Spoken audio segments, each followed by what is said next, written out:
Good girl. For these 7 lions, the long journey from a dilapidated Quebec roadside zoo to a new life spans across the U.S. border, involves 3 sanctuaries and a global nonprofit dedicated to animal welfare. Humane World actually contacted us about a roadside zoo. It had previously been shut down. Somehow animals were acquired again, and the lions all needed to be confiscated. So we partnered with Humane World, another animal sanctuary in the U.S. called the Wild Cat Sanctuary in Minnesota, and then Aspen Valley Wildlife Sanctuary in Ontario. But Aspen Valley, a Muskoka-based nonprofit sanctuary, didn't have an appropriate space for animals this size, so the construction began.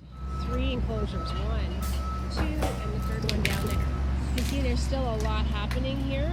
This is an operation that was going to take hundreds of thousands of dollars to execute from beginning to end.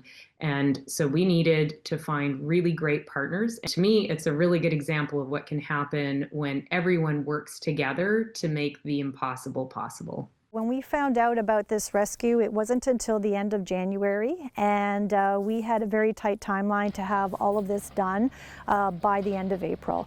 And that was because that was the deadline that was set by the owner of the Roadside Zoo, where he wanted all of the animals gone by the end of April. If not, unfortunately, their fate would have been euthanasia. The lions may have narrowly escaped death, but the way they were forced to live took a toll. They were extremely overweight, which is just as bad as finding a starving animal. But at the same time, we're talking about lots of snow, harsh winters. These are African lions, so they were locked inside of a very small building. But the team from Turpentine Wildlife Sanctuary in Arkansas was there to help. The rescue team that came was not only their animal caregivers that are very used to dealing with large cats, that's what they specialize in, but they also brought their veterinarians with them. So this was a very carefully, well thought out transport. It was a big ask for this facility and the staff and volunteers to put this extra workload on, but everybody loved these lions right from the beginning. We couldn't imagine their fate of being euthanized if we didn't do this. And now we are basically the only wildlife rehab facility in Canada that is accredited for from the Global Federation of Animal Sanctuaries. The posts are permanently in the ground.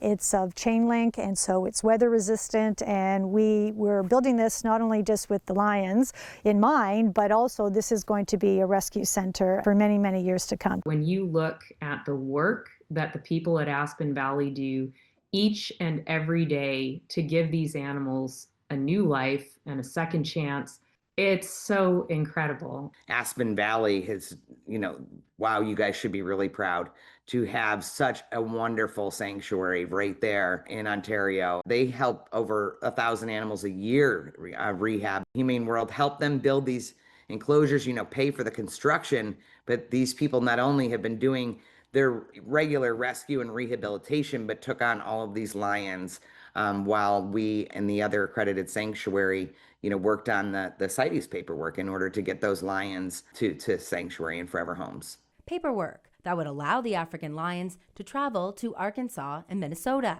We wanted them to be able to live out their lives at accredited sanctuaries and no longer contribute to the surplus, which we call the captive wildlife crisis.